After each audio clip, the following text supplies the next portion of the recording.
everybody, it's Miranda here. I'm really excited today to be filming with my old friend Simon Bennett, who is the Managing Director of Augill Castle, and he's going to tell us a little bit more about what Augill Castle is and how he and his wife Wendy have developed the niche in their business and why that's been so important to them. So sit back and enjoy. Hello Simon. I want to just talk to you today about how you refined your niche for the business, but before we get on to that, can you just tell me a little bit about Augill Castle? Well, Augill Castle is a country house hotel in Cumbria. We've been here for 18 years. We've got 15 bedrooms. We specialise now in family-friendly stays and weddings. Oh, fabulous. When you moved here 18 years ago, what was this place? It was empty when we moved in. It had been a conference centre in a previous life, but it had been empty for 3 years when we took it on. Really, it was a pretty sad shell of a building.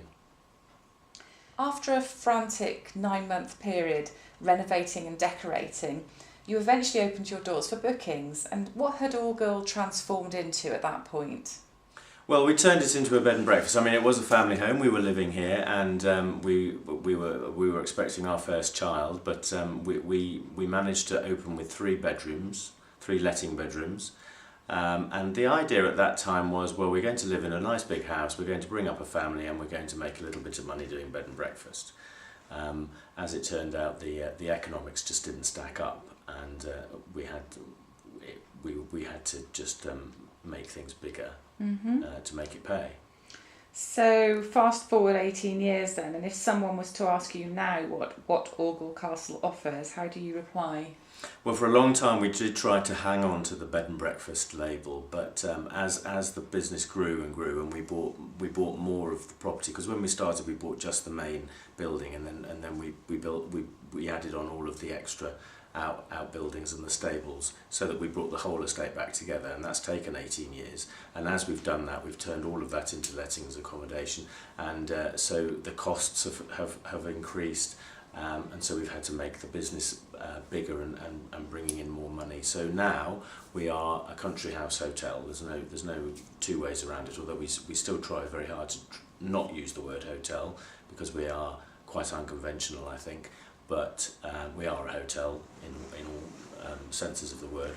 We do overnight accommodation, we do functions, we do dinner, we do afternoon tea. But we are somewhere very special to stay, with a difference within that sort of general category.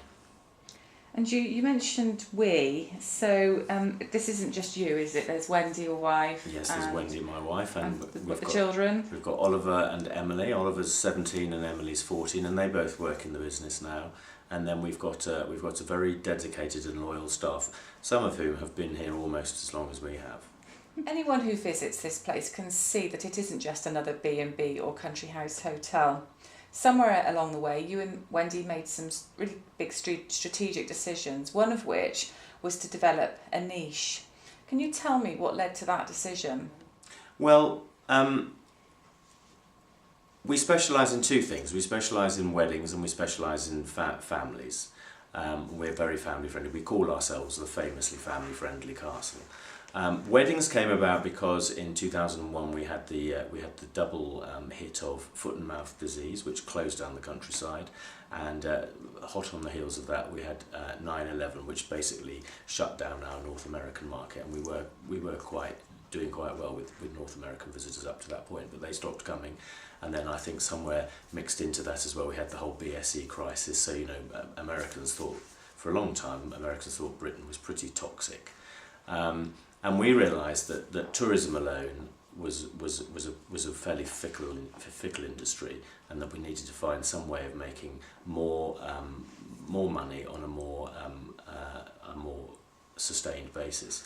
And somebody asked us to do a wedding, so we had nothing to do, so we did do the wedding for them. And they said that was a really good wedding. We really enjoyed it, and we thought, well, you know what, this place lends itself to weddings, so why don't we do that? So that's how we started in the wedding market, and then we just built that up. Always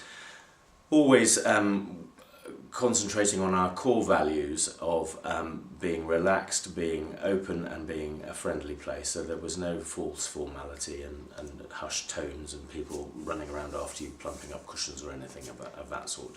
Then as our children started to grow a little bit and became more visible, because at the time we were living above the shop, we were living in the castle with guests. It became obvious to us that the best way to try and combine our family life with the life of the hotel was to actively welcome other people's children, because then that fitted very much with our stage of life. So what we did was essentially we chose niches that suited us, suited our way of life, suited our skill set. Because that was the easiest way we could think of to make a successful business, playing to our own strengths. How did you recognise what your niche was? Well,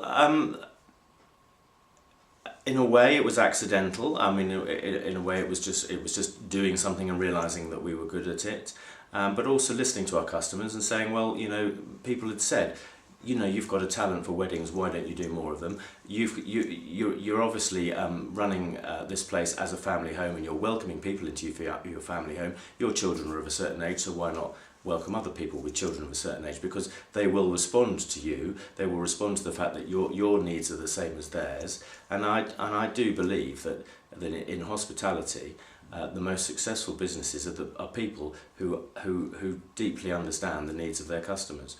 We are a family. Our children are older now, but they've grown up here, and we understand exactly what the pressures are and the demands are for people travelling with children. So we play to our strengths. And deep down, how did you know that this was the right decision to make?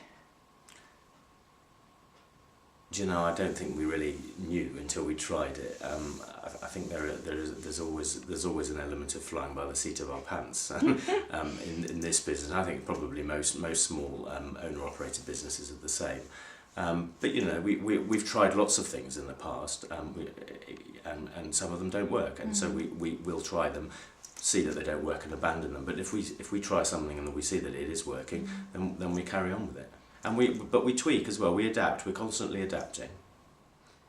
What do you believe was the impact of defining and then marketing your niche? Well, it's been the key to success, and it's been the key to survival, because we are in a very, very competitive market. The country house hotel market in this country is enormous, and it's expanded enormously over the last 25 years. Although we are a castle, and that does set us apart, it's not enough. So what we've done by becoming a niche operator is that we've concentrated on a particular market. We've concentrated all our resources marketing to that market, so we're not spreading ourselves too thin, and it sets us apart. It gives us a point of difference, and I think in any industry where there's a lot of competition, you've got to have a very clear point of difference to set yourself apart. Otherwise people just see you as just another place to go and stay. What do you believe would have been the impact of not marketing and defining your niche? I think there would have been a danger that we would have just got lost in the competition, and I don't know whether we would have been able to sustain it. We certainly wouldn't have been able to expand to the extent that we have. Now I follow the work of Seth Godin, and he talks about the need to implement purple cow thinking in a business to be remarkable. Yes. What would you say has been your purple cow?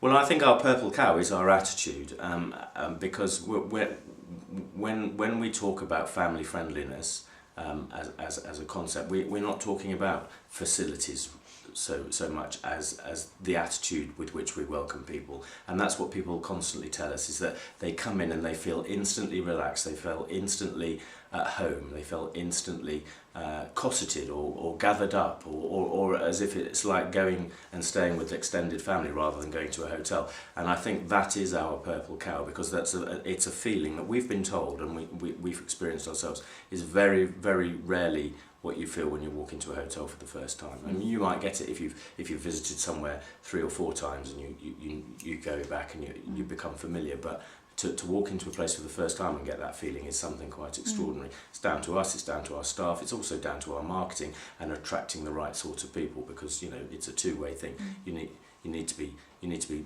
providing the best service, but you also need to be attracting the right people to receive that service. And I think we've got that, and so it's that the essence of that hospitality, which is very intangible but is also very strong, and that's our purple crown. Have you ever felt the need to redefine your niche, and if so, what were the signs that you needed to do so? We've certainly had to refine it. When we started out, we used to do a much more formal dinner service. Visiting children would eat at 6 o'clock, and then adults would eat at 8, because that's what people said that they wanted. But over the course of 10 or so years, people's eating habits have changed, and now people don't want that so much. So, and we noticed that less and less people were taking up that and going out. And we thought, we've got a hotel and people are going out to eat. That's not right. Something's got to change. So we changed the style of service by saying to people, you're going out. Why are you going out? Asking them why. Why are you not eating in? Well, this is what we want, this is what we prefer. So we've tweaked it, and now we offer a more relaxed and fluid dinner service, and that has worked. I mean, in the course of a year, we went from something like a 40% uptake in dinner to 95% uptake. So that's fantastic. And if there was one piece of advice that you wish you'd been given right back at the beginning of your entrepreneurial career, what would that have been?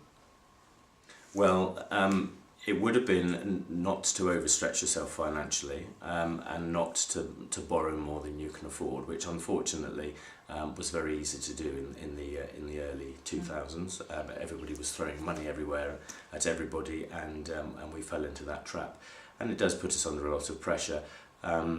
So that would be my advice: is try and grow your business within the means of the business itself. Simon, thank you so much. It's a pleasure, Miranda. Thank you.